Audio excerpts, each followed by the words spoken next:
할렐루야. 네, 우리 사랑하는 한마음교회 성도님들을 다시 이렇게 만나 뵙고 인사를 드릴 수 있게 되어서 정말 감사하고 또 행복합니다.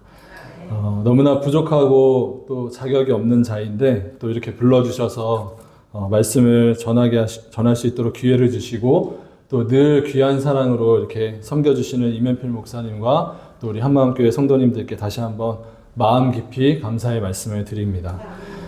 제가 지난 3월에 한마음교회에 와서 이제 말씀을 전했었는데 예배 후에 갑자기 이면필 목사님이 이제 저를 부르시더라고요. 그리고서 이제 월요일에서 금요일까지 한번 말씀 사경회를 인도해 주시면 어떻겠습니까? 라고 이렇게 말씀을 해주셨습니다. 사실 누구에게나 이제 처음이라는 것이 이제 있겠지만 지금의 제가 딱 그렇거든요.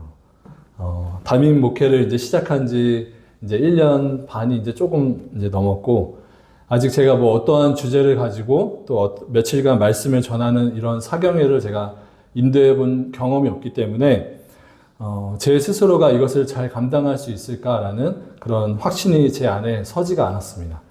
그래서 일단은 제가 목사님께 기도로 일단 준비는 해보겠습니다. 라고 이렇게 말씀을 드리고, 이제 언제 할 것인지에 대해서는 구체적으로 이제 날짜를 정하지 않고, 이제 제가 제주도에 내려오게 되었는데, 이후에 목사님과 이제 통화를 하면서 이제 목사님께서 6월 첫 주에 이제 사경회를 하면 어떻겠냐라고 이렇게 말씀을 해주시더라고요. 그래서 이제 그렇게 하기로 하고 이제 준비를 했는데, 이제 매월 1일은 이제 저희 교회에서도 올해부터 이제 월사 기도회라고 해서 저녁에 이제 8시에 예배를 드리는데, 그래서 이번 주 월요일에 이제 제가 월사 기도회가 있어서 이제 이번에는 5일을 이제 말씀을 전하기는 조금 어렵고 이제 3일 정도 제가 말씀을 준비해서 전하겠습니다라고 이렇게 말씀드리고 이제 준비를 했습니다.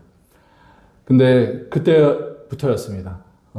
구체적인 날짜가 정해지고 나니까 아무래도 이제 이 사경회라는 타이틀이 이제 있으니까 솔직히 말씀드리면 이제 제 마음에 무거운 돌이 쿵 하고 떨어지는 것 같은 그런 부담이 막 밀려오기 시작하더라고요.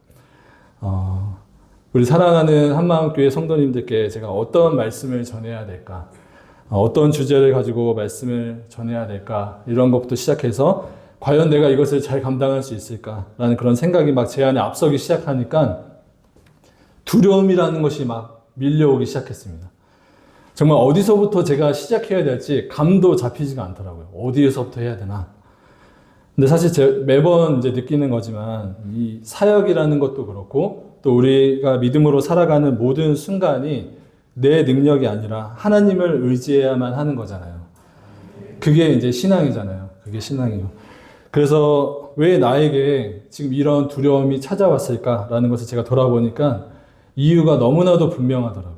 제가 앞서기 시작했고 제 능력으로 이것을 감당하려고 했습니다.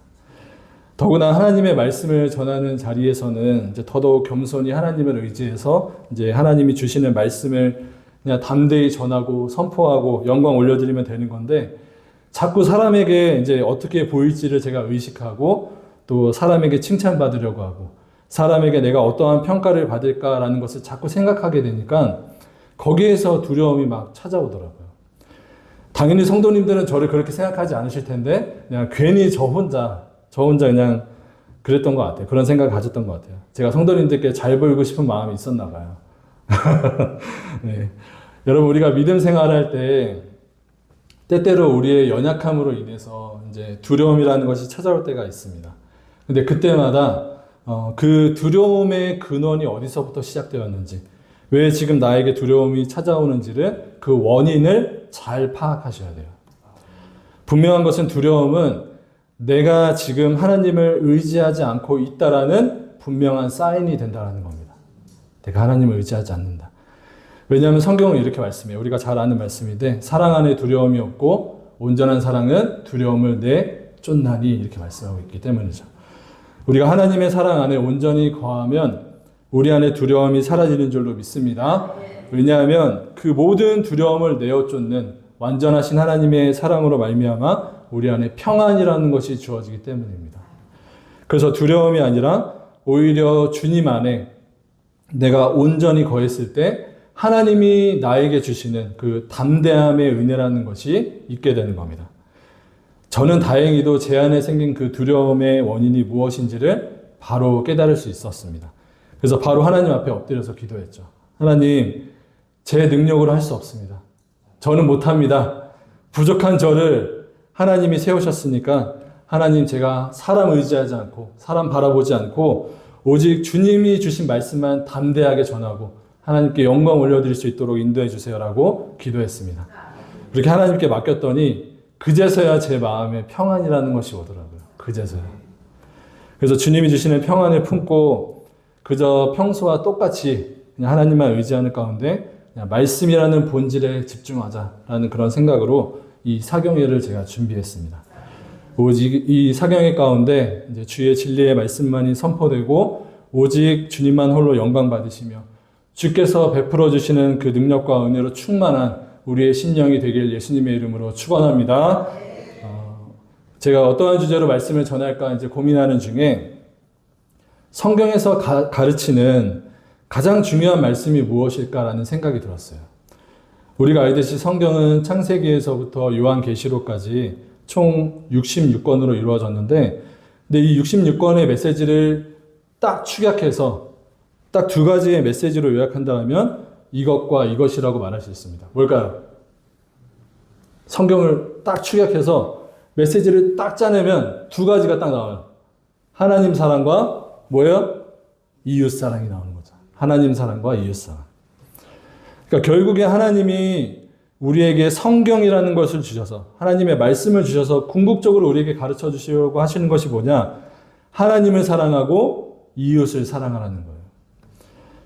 그리고 이것은 제 주장이 아니고 예수님이 직접 말씀해 주신 말씀입니다. 마태복음 22장 36절 이하의 말씀을 보면 한 율법사가 예수님을 시험하기 위해서 이렇게 묻는 것을 볼 수 있어요. 선생님, 율법 중에 어느 계명이 큽니까? 라고 이렇게 예수님께 묻는데 그때 예수님이 이렇게 말씀하시죠. 이제 PPT 말씀 한번 띄워주시겠어요? 같이 한번 읽어보겠습니다. 시작. 예수께서 이르시되 내 마음을 다하고 목숨을 다하고 뜻을 다하여 주 너의 하나님을 사랑하라 하셨으니 이것이 크고 첫째 되는 계명이요 둘째도 그와 같으니 내 이웃을 내 자신같이 사랑하라 하셨으니 이 두 계명이 온 율법과 선지자의 강령이니라. 아멘. 그러니까 하나님을 사랑하고 이웃을 사랑하는 것이 온 율법과 선지자의 뭐예요? 강령이다. 이렇게 말씀하는 거예요. 다시 말해서 이것이 성경 전체에서 말하고 있는, 가르치는 가장 중요한 핵심적인 메시지다라고 우리에게 말씀해 주는 거죠. 이웃 사랑을 하나님 사랑과 동일 선상에 두고 말하고 있다는 것을 우리가 주목할 필요가 있습니다.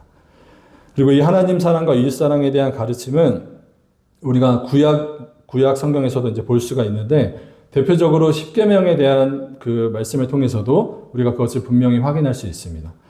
우리가 잘 아는 십계명을 보면 어떻게 구성이 되어 있냐면 십계명은 1에서 4계명까지가 하나님에 관한 계명이에요. 그리고 5에서부터 10계명까지가 사람에 관한 계명으로 이루어져 있습니다. 근데 만약 성경이 우리와 하나님과의 관계만 중요하다라고 가르쳤다라면, 다시 말해서 성경이 우리로 하나님만 사랑하면 된다라고 가르쳤다라면 이 5에서부터 10계명이 있을 필요가 없겠죠. 그렇죠. 하나님만 사랑한다고 했으면 그 이후에 계명이 있을 필요가 없는 거잖아요. 근데 10계명 중에 하나님에 관한 계명은 1에서 4계명, 4개예요. 사람에 관한 계명은 5에서 10계명까지 6개예요. 그러니까 하나님에 관한 계명보다 사람에 관한 계명이 더 많은 거죠. 그러니까 우리는 이것을 통해서도 하나님이 이웃사랑에 대해서 얼마나 중요하게 가르치고 있는가, 중요하게 생각하시는가를 우리가 알 수 있는 겁니다. 왜냐하면 우리가 이 땅을 혼자 살아가는 것이 아니기 때문이에요. 우리는 혼자 살아가지 않기 때문이에요. 우리는 하나님이 허락하신 그 가장 작은 사회 공동체인 가정을 시작으로 해서 교회와 학교와 직장이라는 여러 사회 속에서 우리가 크고 작은 공동체를 이루면서 이제 살아가고 있습니다. 그러니까 인간은 태어날 때부터 가정이라는 그 작은 사회 속에서 태어나기 때문에 애초에 혼자 살 수 없는 존재로 이제 지음을 받았다라는 거예요. 그러니까 인간은 공동체를 이루며 공동체 안에 속해서 이제 살아가도록 지음을 받았습니다.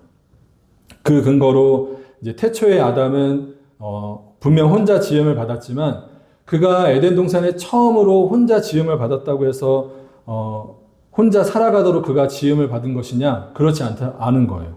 그는 에덴 동산에서 하나님과 교제하며 살아가도록 지음을 받았습니다. 그냥 혼자 자기 멋대로 자기 뜻대로 살아가라고 지음을 받은 것이 아니에요. 그리고 그 증거가 뭐냐면 이 아담에게 주신 인격이 그 증거예요. 인격. 인간이 하나님의 형상대로 지음을 받았다라고 창세기 1장 26절 이하에서 말씀하고 있죠. 근데 이 하나님의 형상으로 우리가 지음 받았다라는 것은 우리의 외적인 그 부분을 말하는 것이 아니라 요한복음에 의하면 하나님은 영이신이라고 이렇게 말씀하잖아요. 그래서 하나님은 외형이 없으신 거예요. 그래서 이 하나님의 형상대로 지음을 받았다라는 것은 다른 것을 말하는 것이 아니라 하나님과 같은 지성, 감정, 의지를 발휘할 수 있는 그 인격체로 사람이 지음을 받았다라는 것을 말하는 겁니다. 그래서 아담은 에덴 동산에서 하나님이 인간에게만 유일하게 주신 그 인격, 고귀한 인격의 발휘를 통해서 하나님과의 아름다운 교제를 그 에덴 동산에서 누리면서 이루면서 가지면서 살아야만 했던 거예요. 그리고 이후에 하와가 지음을 받은 이후에는 하와와 함께 하나님 앞에서 아름다운 가정을 이루면서 이 가족 공동체를 이루면서 하나님 앞에 이제 그렇게 작은 사회를 이루면서 살아가야만 했던 것이죠. 그래서 이렇게 하나님이 그 지으신 인간이 함께 모여 이루어가는 그 크고 작은 사회에서 하나님의 사랑으로 우리가 서로를 사랑하며 살아가는 것은 하나님이 인간에게 주신 가장 귀한 본질적인 사명이자 이제 가장 중요한 일이 이제 된다라는 것을 우리가 기억해야 됩니다. 근데 실상 우리의 문제는 뭐냐면, 우리가 하나님을 사랑하고 하나님을 사랑하기에는 너무너무 열심을 내고 힘쓰는데 이웃은 사랑하지 않고 어때요? 심지어 사랑할 필요성도 못 느낀다라는 거예요. 하나님은 사랑하는데 이웃은 사랑하지 않는 거예요. 근데 예수님은 우리에게 분명히 말씀하셨죠. 네 마음과 목숨과 뜻을 다해 주 너의 하나님을 사랑해라. 그것이 크고 첫째 되는 계명이요. 그 다음에 뭐예요? 둘째도 그와 같으니 이렇게 얘기합니다. 둘째도 그와 같으니. 그러니까 우리가 믿음 생활하면서 내가 하나님만 사랑한다. 그것은 신앙의 전부가 아니라는 거예요. 신앙의 전부가 아니에요. 예수님은 하나님을 사랑하는 것과 이웃을 사랑하는 것을 앞서 말씀드렸듯이 동일선상에 두고 말씀하세요. 둘째도 그와 같으니. 그렇게 예수님은 이웃 사랑을 하나님 사랑만큼 중요하게 가르치셨기 때문에 하나님만 사랑하는 것은 우리가 온전한 신앙이라고 말할 수가 없는 겁니다. 하나님만 사랑하는 것은 예수님이 가르치신 절반의 계명밖에 지키는 것이 아니기 때문에 다시 말해서 하나님만 사랑하는 믿음은 반쪽짜리 신앙이 되는 거예요. 반쪽짜리. 그래서 성경의 그 온전한 메시지, 하나님의 말씀을 우리가 온전히 따르기 위해서는 어떻게 해야 되느냐? 하나님을 사랑하고 누구도 사랑해요. 하나님을 사랑하고 이웃도 사랑하는 걸로 가야 된다. 반드시 이웃도 사랑하는 것으로 가야 되는 거예요. 반드시. 중요한 것은 이 말씀이 우리에게 해도 그만, 안 해도 그만이라는 선택으로 우리에게 주어진 것이 아니고 명령이에요. 하나님을 사랑하고 이웃을 사랑해라 라고 주신 겁니다. 그러니까 예외 없이 내가 하나님을 사랑하는 사람이면 반드시 이웃을 사랑하는 것으로 가야만 한다라는 것이죠. 성경에 기록된 그 최초의 살인자가 이제 아담의 첫째 아들인 가인인데, 이 가인이 동생 아벨을 이제 시기 질투해서 이제 들로 불러서 돌로 쳐 죽이죠. 이 가인이 바로 앞서 말한 딱 반쪽짜리 신앙을 보여준 사람이에요. 반쪽짜리 신앙. 사실 그가 동생을 죽이는 그 행동을 봤을 때에는 그가 진정으로 하나님을 사랑하는 자다라고 말할 수는 없겠지만 어쨌든 그런 행동을 보이기 이전에 하나님이라는 존재의 그 하나님이라는 분명한 대상에게 나름의 준비를 해서 제사를 드리잖아요. 하나님 앞에. 근데 하나님이 그것을 받지 않으시고 아벨의 제사만 받으신 것을 가인이 못마땅하게 여겨서 이제 아벨을 불러서 쳐 죽인 거죠. 애초에 하나님을 사랑하지 않았으면 애초에 사랑하지 않았으면 제사를 드릴 일도 없었을 텐데, 근데 그리고 하나님이 그 제사를 뭐 받든지 안 받으시든지 애초에 하나님을 사랑하지 않았으면 관심도 없었겠죠. 그냥 드리는 것으로 끝났겠죠. 근데 사랑하니까 어때요? 질투도 하고 또 미움도 생기고 시기도 하게 되는 거잖아요. 그러니까 가인은 하나님을 사랑한다라고 하면서 하나님 앞에 제사를 드렸지만 가장 가까운 이웃이었던 누구예요? 자기 동생 아벨을 사랑하지 못하고 돌로 쳐 죽이는 그런 불신앙의 모습을 그가 보인 겁니다. 그러니까 하나님만 사랑하는 신앙을 가졌을 때, 이 균형이 깨졌을 때 이러한 모습을 보일 수밖에 없다는 것을 우리가 기억해야 되는 것이죠. 그래서 우리는 내 안에 이러한 불신앙의 모습이 없는지를 우리가 경계해야 됩니다. 내가 아무리 하나님을 사랑해서 하나님 앞에 내가 100번, 1000번의 예배를 드리고 새벽 기도, 저녁 기도 뭐 다 나와서 하나님 앞에 기도하고 아무리 신앙의 열심을 가지고 내가 하나님 앞에 열심히 순종했을지라도 내 주변에 있는 이웃을 내가 하나님의 사랑으로 사랑하지 않고 품지 않으면 그 신앙은 온전한 신앙이라고 볼 수가 없다라는 거예요. 하나님의 은혜와 사랑으로 내가 구원을 얻고 하나님을 진정으로 사랑하는 자는 반드시 그 사랑을 이웃에게 전하고 흘려보내게 되어 있습니다. 반드시 그렇게 되어 있어요.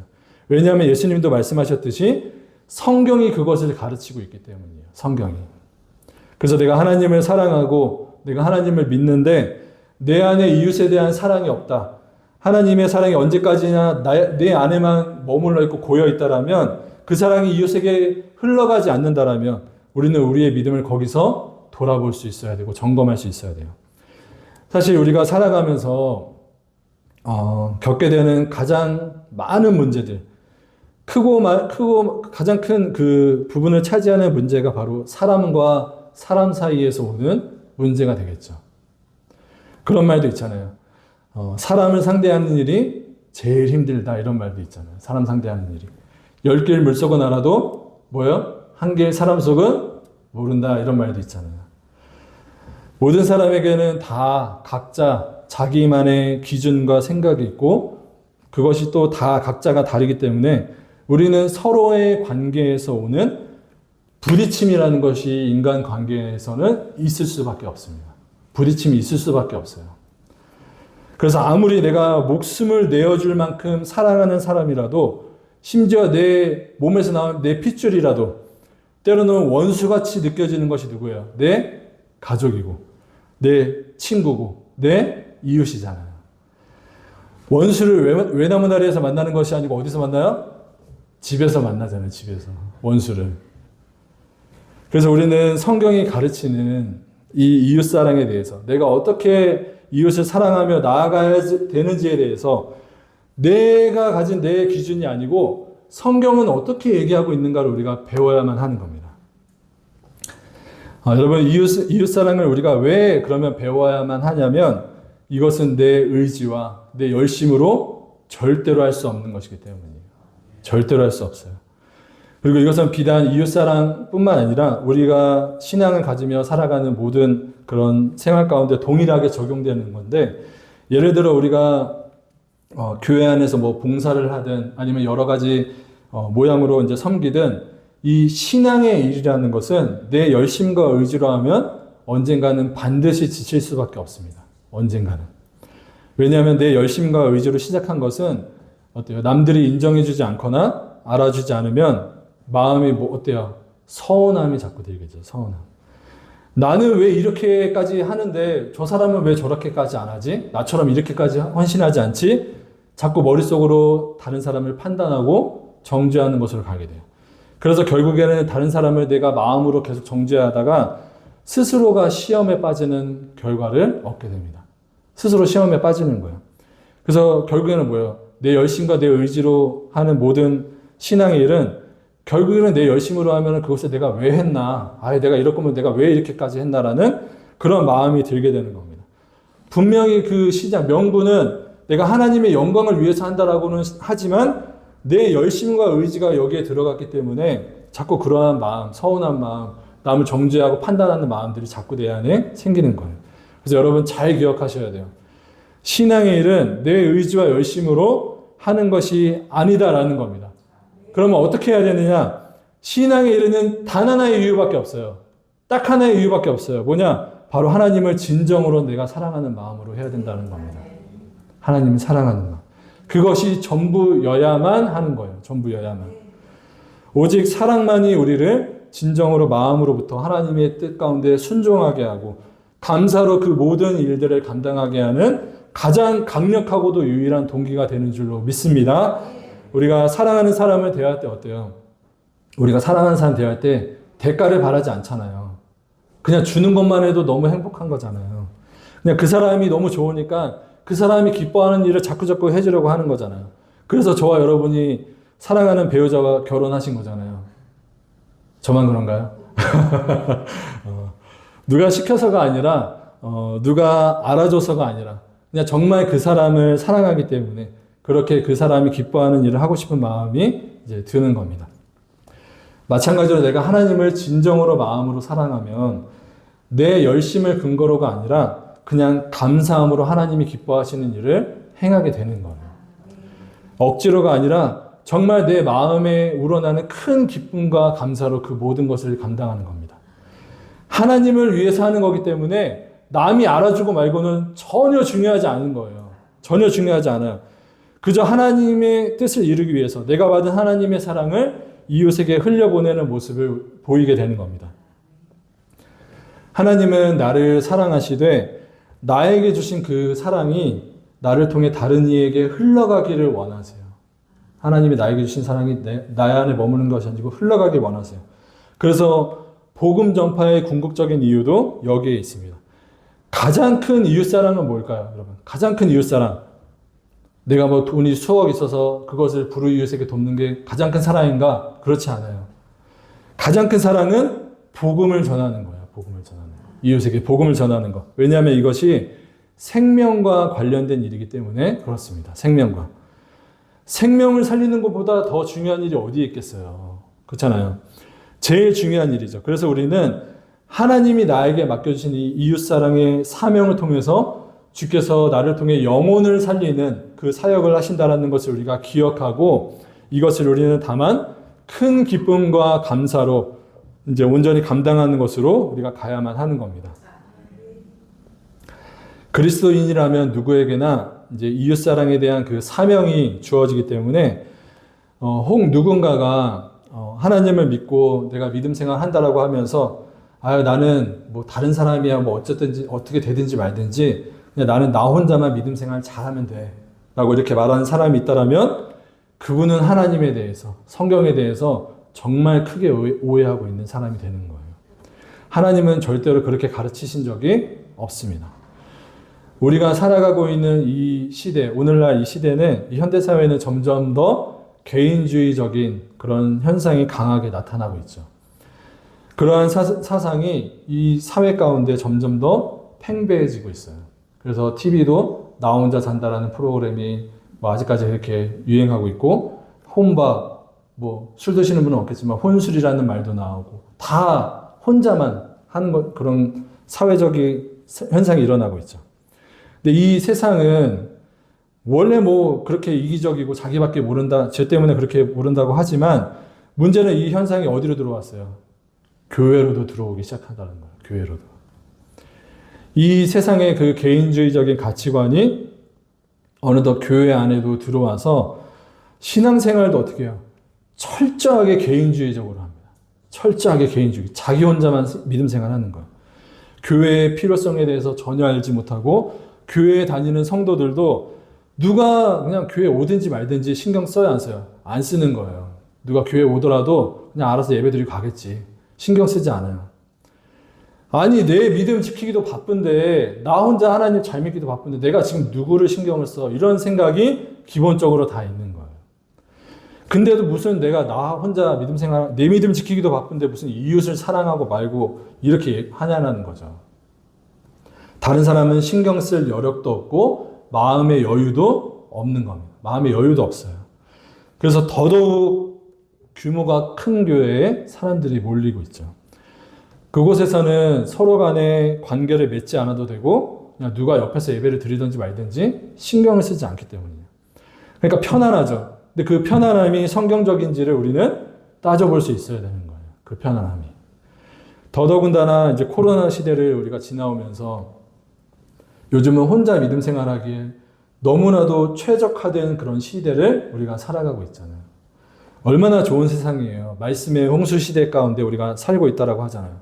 핸드폰만 키면, TV만 틀면 유명한 교회 예배와 목사님들 설교가 막 쏟아져 나오잖아요. 우리에게.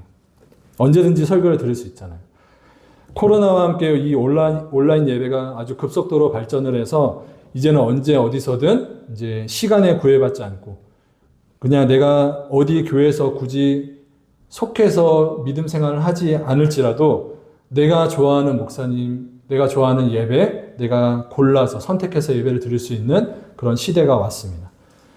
그러니 가뜩이나 개인주의적인 그 사회 속에서 사람들과의 인간관계도 부담스럽고 그냥 하나님과 나와의 그 1대1 관계만 중요하다라고 생각하는 사람들이 혼자 그냥 집에서 예배를 드리는 경우들이 이제 많아지고 있는 거죠. 그리고서는 이렇게 얘기하죠. 나는 하나님과의 관계를 나는 개인적으로 잘 유지하고 있고 하나님께 나는 예배를 드렸으니까 분명히 뭐 혼자서 드리든 교회 나와 드리든 어쨌든 나는 하나님 앞에 예배를 드렸으니까 나는 나에게 주어진 믿음의 분량을 다했어라고 생각하는 거예요. 스스로 만족하면서. 이러한 시대적인 상황 가운데 우리가 살고 있기 때문에 다른 사람과의 교류 자체가 어려운 시대 가운데 우리가 살고 있기 때문에 오늘날 우리는 이웃사랑을 실천하는 것이 더 어려운 시대 가운데 우리가 살아가고 있는 겁니다. 그러나 분명한 것은 예수 그리스도의 거룩한 몸인 교회와 또 그 몸의 지체인 우리는 너는 너, 나는 나라는 이런 쉽게 말해서 각자 도생으로 가면 안 된다라는 사실이에요.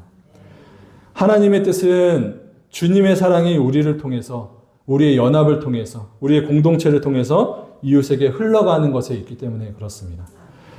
이 이웃사랑은 이제 여러 가지 형태로 이제 나타날 수 있는데 앞서 말했듯이 뭐 내가 돈이 많아서 남을 도와주는 것으로도 나타날 수도 있겠지만 그러한 차원만을 우리가 꼭 이웃사랑으로 생각할 것이 아니라 다른 사람과의 관계 속에서 이것이 나타난다라는 것을 우리가 기억해야 될 필요가 있습니다. 관계 속에서 이것이 나타난다. 우리의 삶은 하나님의 그 영원하신 계획 속에 있다라는 것을 여러분 믿으시길 바랍니다. 그래서 성도의 만남에는 우연이 있을까요? 없을까요? 우연이 없는 거예요. 우리의 삶이 하나님의 영원하신 완전하신 계획 속에 있기 때문에 우리의 만남에는 우연이 없습니다. 하나님의 영원하신 계획과 섭리 가운데 우리를 각각 그리스도의 몸된 한마음 교회와 제주성서 교회를 불러주셨고 같은 예수님의 몸을 이루는 지체로 우리를 만나게 하신 거예요. 그래서 저는 이 믿음 안에서의 만남이 특별히 더 너무너무 귀합니다. 왜냐하면 우리의 만남은 누가 만나게 하신 거예요? 하나님이 우리를 만나게 하셨기 때문이에요. 하나님이. 무려 하나님이 우리를 만나게 하신 만남이기 때문에 우리의 만남은 너무너무 귀한 만남이 되는 거죠. 사실 그렇잖아요. 우리 옆에 계신 분과 언제 우리가 무슨 이유로 이렇게 만나서 관계를 이루면서 살아가겠어요. 우리가 언제 왔다고 옆에 있는 분과 함께 이렇게 만나서 예배 드릴 수가 있겠어요. 예수님께서 우리에게 구원의 은혜를 베풀어 주시고 우리에게 믿음을 주셔서 한마음 교회로 불러주셨기 때문에 예수님의 한 몸이 되게 하셨기 때문에 이렇게 만나서 함께 믿음 생활을 하게 된 거잖아요. 하나님의 은혜가 없었다면 우리는 만날 일이 없는 사람들이잖아요. 그렇잖아요. 그러니까 옆에 계신 지체들은 누구냐? 하나님이 나 혼자 믿음 생활 외롭게 하라고 하지 않도록 외롭게 믿음 생활 하지 않도록 하나님이 나에게 붙여주신 사람들이라는 거예요. 하나님이. 자, 이 사실을 가지고 이제 옆에 계신 분을 한번 바라보세요. 옆에 계신 분 한번 보세요. 얼마나 사랑스러워요. 얼마나. 그렇지 않아요? 하나님이 우리 만나게 하셨잖아요. 얼마나 사랑스러워요. 하나님이 우리 옆에 계신 분, 앞뒤에 계신 분을 만나게 하셨다는 사실을 가지고 우리가 서로를 바라보게 되면 이 관계가 특별하게 느껴지지 않으세요? 여러분? 새롭게 느껴지지 않으세요? 얼마나 사랑스럽고 귀한 사람들이에요. 하나님이 만나게 하셨는데. 그럼 이제부터의 문제는 뭐예요? 하나님이 나에게 붙여주신, 나 혼자 외롭게 신앙생활 하지 말라고 나에게 붙여주신 이 귀한 사람들, 하나님이 만나게 하신 이 사람들, 이 지체들, 우리가 주님의 품에 안길 때까지 끝까지 함께 가야 될 이 사람들, 이 사람들과 어떻게 온전히 이웃사랑으로 함께 서로 사랑하며 살아갈 수 있냐라는 거죠. 이게 문제가 되는 거죠. 전적으로 타락한 그 죄된 본성을 가진 인간의 그 이기적인 마음은 예수님의 말씀대로 이웃을 내 몸과 같이 사랑하는 것이 아니라 늘 자기만을 생각하고 늘 자기의 이익과 유익만을 따라서 움직이는데, 어떻게 이 하나님이 명령하신 이웃사랑을 우리가 온전히 감당하면서 살아갈 수 있느냐라는 이 문제를 우리가 해결해야 되는 겁니다. 이것이 우리의 죄된 본성을 거스르는 일이기 때문에, 이웃사랑은 내 본성을 거스르는 일이기 때문에 결코 쉽지 않은 거예요. 이것이 쉽지 않은 거예요. 일단 우리는 앞서 말씀드렸듯이 타락한 이기적인 본성을 가지고 있고, 좋고 나쁨을 떠나서 성향이 다 다르잖아요. 성향이. 그렇죠? 어떤 사람은 내향적이지만 어떤 사람은 외향적이고, 어떤 사람은 계획형이지만 어떤 사람은 무계획형이고, 다 다르잖아요. 생각도 기준도 다 다르잖아요. 요즘에는 그 MBTI라는 검사로 인해서 서로 인간에 대한 이해의 범주가 조금은 넓어졌다라고 하더라도 여전히 내 옆에 있는 내 가족들, 성도들이 내 마음에 들 때보다 마음에 안 들 때가 솔직히 더 많잖아요. 내 성이 안 찰 때가 더 많잖아요. 그래서 뭐라 그래요? 다 뭐 같다 그래요? 다 내 맘 같지 않다라 그러잖아요. 다 내 맘 같지 않다라잖아요. 내 기준에 맞지 않기 때문에. 그래서 때때로 교회에서 서로에게 상처를 주고 상처를 받는 일이 생기는 거예요. 없다고 말할 수 없어요. 생기는 거예요. 차라리 그래서 이럴 거면 이웃사랑이고 뭐고, 그냥 나는 그냥 나 혼자 조용히 집에서 예배 드릴래. 그냥 하나님과 1대1 관계만 그냥 잘 유지하면 되겠다라고 생각하는 사람들이 그래서 많아지는 거예요. 그래서 상처받고 상처 주고 하니까. 교회는 불신자가 복음을 듣고 예수님을 믿어서 구원받는 자들의 수가 날마다 늘어나야 되는데, 오늘날에는 어때요? 이미 구원을 받은 성도들이 여러 가지 이유로 교회에서 상처를 받아서 교회에서 교회로 평행 이동을 하는 그런 경우들이 많죠. 그래서 그렇게 숫자가 늘었다가 줄었다가 하는 경우들이 오늘날의 교회에서 말하는 부흥의 어떤 그런 안타까운 모습 중에 하나가 되는 겁니다. 물론 이 교회를 옮기는 문제들이 뭐 다 잘못된 것이 아니고 그 안에 어떤 피치 못할 사정이 분명히 있을 수도 있어요. 다 알지 못하는. 그래서 분별을 해야 되는 여러 상황들이 있을 수 있지만, 단순히 평행이동으로 인한 숫자적인 부흥을 부흥으로 말하는 것은 교회가 온전한 사명을 감당하지 못하고 있다라는 그런 증거가 되기 때문에 참 안타까운 현실이 되는 것이죠. 왜냐하면 여기서 평행이동을 하면 이 교회는 부흥하지만 이 교회는 어때요? 그렇지 못한 것이 되는 거잖아요. 이것을 부흥으로 말하고 있는 오늘날의 교회의 현실이 안타까운 거죠. 그러면 우리는 이 이웃사랑이라는 문제를 우리가 어떻게 해결해야 되느냐? 저는 우리의 신앙생활에서 예수님이 말씀하신 것처럼 이 이웃사랑을 잘 감당하는 것만큼 중요한 것은 없다라고 생각합니다. 이 이웃사랑이라는 문제를 우리가 잘 풀어가야만 우리가 하나님의 뜻 가운데 온전히 세움을 받고 믿음 생활을 잘 이어갈 수가 있는 겁니다. 오늘 본문은 예수님이 산 위에서 이제 주신 보배로운 교훈이다라고 해서 산상보훈이라고 하는 그 산상보훈의 말씀의 한 단락이에요. 그리고 이 산상보훈의 그 황금 같은 말씀 중에서도 오늘 본문의 말씀을 통해서 예수님이 가르쳐 주시는 이 이웃사랑에 대해서 우리가 한번 말씀을 통해 상고해 보고자 합니다. 사실 오늘 본문은 우리가 너무나도 많이 들어왔던 익숙한 본문 중에 하나입니다. 구하라, 찾으라, 문을 두드리라. 그러면 구하는 자는 받고 찾는 자는 찾고 두드리는 자에게는 열릴 것이다 라는 그런 말씀인데, 근데 이 본문 말씀에서 중요한 것은 먼저 이 본문이 단순히 우리는 구해야 하고 하나님은 구하는 자에게 주신다라는 것에 목적이 있는 것이 아니라, 이 말씀은 하나님과 우리의 관계에 대해서 설명하는 가운데 이것을 말씀하고 있다는 사실을 우리가 주목해야 됩니다. 하나님과 우리의 관계. 그래서 9절에서 11절의 말씀을 보면 하나님과 우리의 관계를 어떠한 관계로 표현하고 있는지를 볼 수 있냐면 아버지와 아들의 관계로 표현하고 하면서 말씀하고 있는 것을 볼 수가 있습니다. 그러니까 우리가 구하고 우리가 찾고 우리가 두드리는 그 대상이 누구냐? 하나님이신데 그분이 우리의 아버지가 되시고 우리의 아버지 되시는 그 하나님께서는 자녀가 그 구하고 찾고 두드리는 것을 그 아버지께서 주신다라는 거예요. 아버지께서. 근데 그 주시는 것이 어떠냐? 어떤 아버지가 자식이 떡을 달라고 하는데 뱀을 주고 어떤 아버지가 돌을 달라고 생선을 달라고 하는데 뱀을 주겠냐? 이렇게 얘기하는 거죠.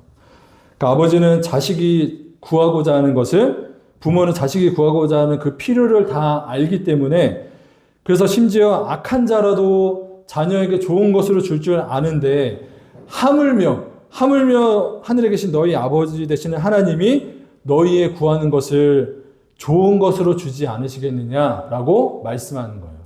그러니까 하나님과 우리와의 관계에 대한 그런 중점을 두고 말씀하고 있는 겁니다. 그러니까 우리의 아버지 되시는 그 하나님이 자녀를, 아들을 너무 사랑해서 그 아들이 구하는 것 그 이상으로 가장 좋은 것으로 주고자 하는 그 아버지와 아들의 사랑의 그 관계와 그 아들을 향한 아버지의 마음, 그것을 우리에게 이제 가르쳐 주시는 거예요. 그 아버지의 마음. 그 아들에게, 자녀에게 가장 좋은 것을 주시는 그 아버지의 마음으로 누구를 대하라고 하는 것이냐? 이웃을 대하라는 거예요. 이웃을. 아버지가 자녀에게 가장 좋은 것을 주고자 하는 그 마음으로 내 옆에 있는 지체에게 좋은 것을 줘라 라고 얘기하는 거죠. 그래서 12절은 이렇게 시작합니다. 12절에 보면 그러므로 이렇게 시작하죠. 그러므로. 그러니까 너희가 먼저 하나님 아버지로부터 아버지가 자식을 생각해서 가장 좋은 것을 주는 그 사랑을 너희가 받았기 때문에, 그러므로 너희도 그 사랑으로 남을 대접하라, 남을 대하라 라고 말씀하시는 거죠. 그것이 이웃을 하나님의 뜻 가운데 이제 사랑하는 성경에서 말하는 가르침이 되는 겁니다.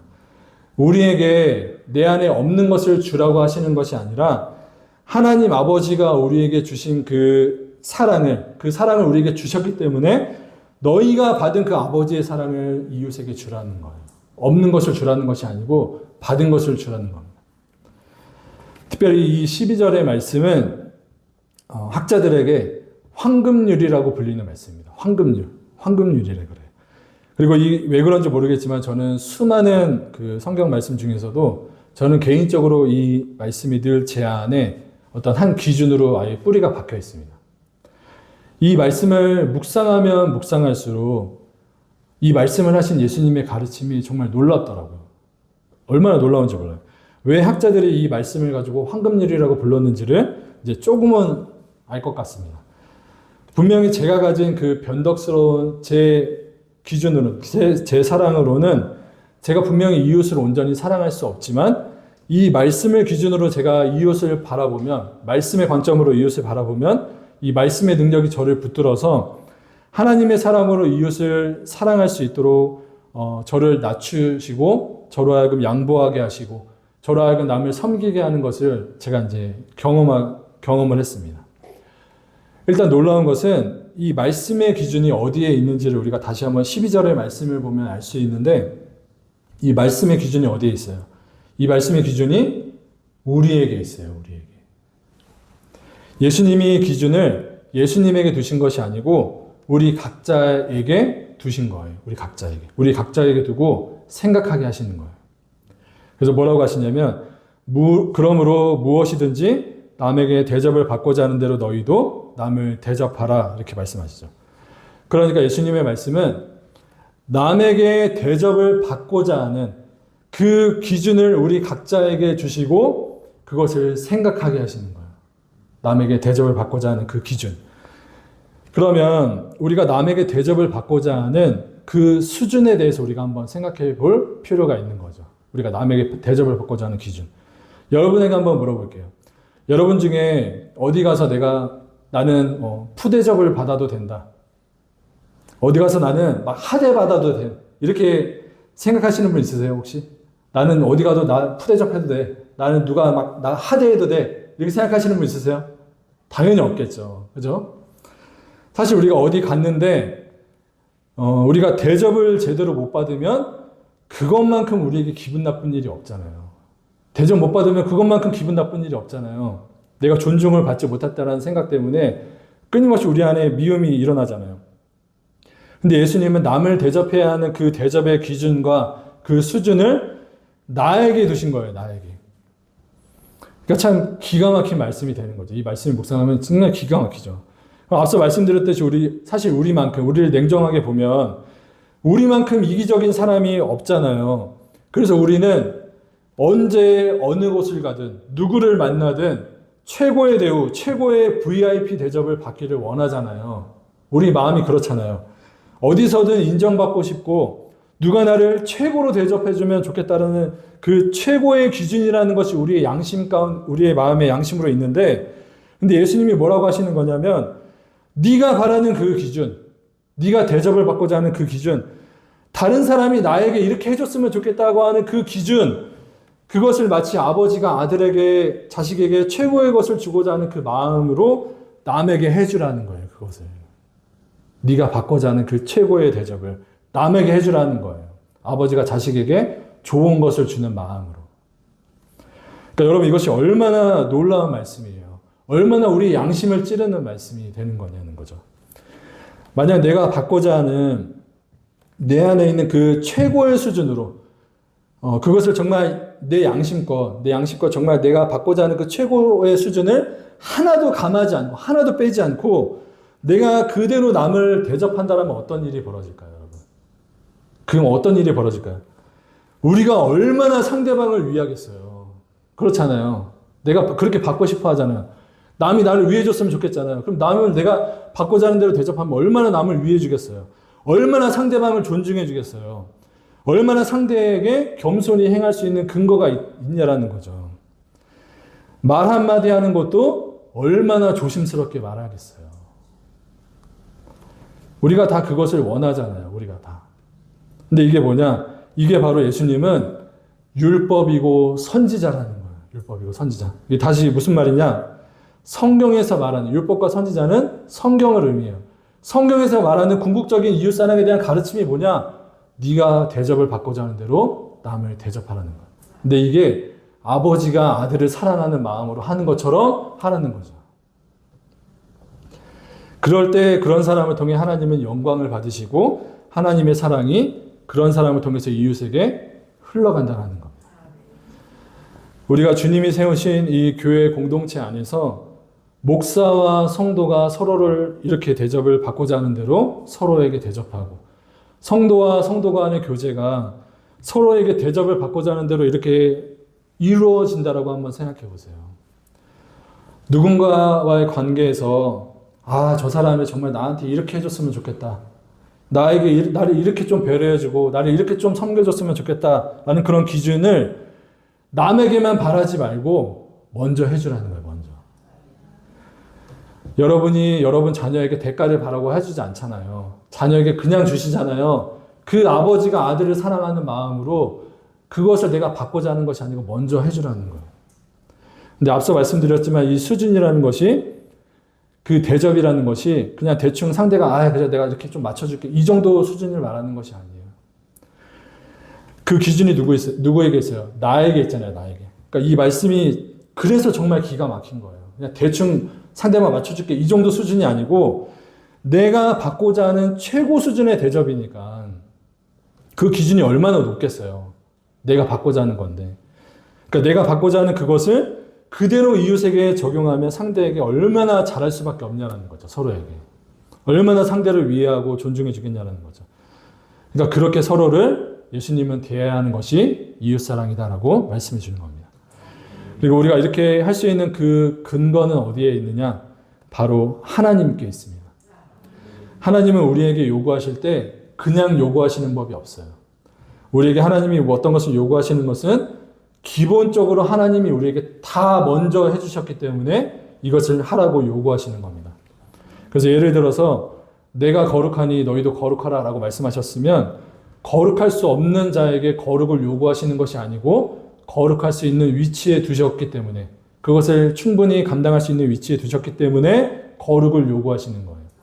그래서 하나님의 요구는 지극히 합당한 요구가 되는 겁니다. 동일한 원리로 하나님은 가장 높으신 예수님을 통해서 가장 낮은 자의 모습으로 이 땅에 오셨고 우리를 사랑으로 섬겨주셨습니다. 그 사랑을 우리에게 부어주셨고 그 사랑을 전할 수 있는 자리에 우리를 세워주셨습니다.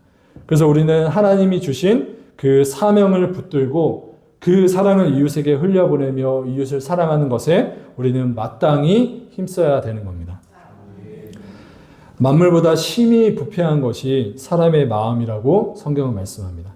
그리고 우리는 다 죄된 본성을 가지고 있기 때문에 관계에서 오는 상처들이 우리도 모르게 참 많이 우리 안에 쌓여 있습니다. 그리고 그 상처를 내가 해결하지 못하니까 어느 순간 서로를 어떻게 해요? 멀리하게 되고, 그냥 불편하면 어때요? 안 보면 되지. 그냥 이렇게 생각해서 그냥 멀어지는, 그냥 모르는 채 하는 일들이 우리 안에 많이 이루어지고 있는 것을 볼 수 있습니다. 그래서 오늘 말씀은 이웃사랑에 대한 모든 문제를 푸는 열쇠와도 같은 말씀이 되는 거예요. 내가 사과를 받고 싶으면 먼저 어떻게 해요? 가서 먼저 사과하면 돼요. 아버지가 아들에게 가장 좋은 것을 주고 싶은 마음으로 대가를 바라지 않고 먼저 가서 사과하시면 됩니다. 그게 이웃사랑이고 율법이고 선지자가 되는 거예요. 내가 왜 다른 사람에게 져야 하고 내가 왜 굽혀야 돼? 그런 우리 안에 분노가 끓어오를 때 상대방도 나와 똑같은 생각을 가지고 있다는 것을 우리가 기억해야 됩니다. 그래서 설령 때로는 억울함이라는 것이 내 안에 주어질지언정 우리 하나님이 그 모든 것을 다 아시고 또 갚아주실 것을 우리가 믿기 때문에 우리는 다만 내가 할 수 있는 그 범위 안에서 이 이웃사랑을 우리는 힘써 감당하는 것으로 가야만 하는 겁니다. 사실 저도 이웃을 사랑하기보다는 미워할 때가 더 많았어요. 왜 없었겠어요? 얼마나 미운 사람들 많아요. 얄밉고 배려가 없고 또 이기적인 그 행동을 하는 분들을 보면 막 마음 깊은 곳에서 막 분노가 끓어오르죠. 근데 그때마다 하나님이 이 말씀을 떠올리게 하시더라고요. 저분과의 관계에 있어서 내가 지금 저분에게 받고자 하는 대접은 무엇이고 저분이 나에게 원하는 것은 무엇일까를 자꾸 생각하게 하시는 거예요. 제가 받고자 하는 그 대접을 그래서 상대에게 먼저 해주기 위해서 제 나름대로 이 말씀을 의지해서 노력하고 있습니다. 그래서 저 개인적으로는 이 말씀의 능력을 정말 많이 삶 속에서 경험하면서 이제 믿음 생활을 하고 있는 것 같습니다.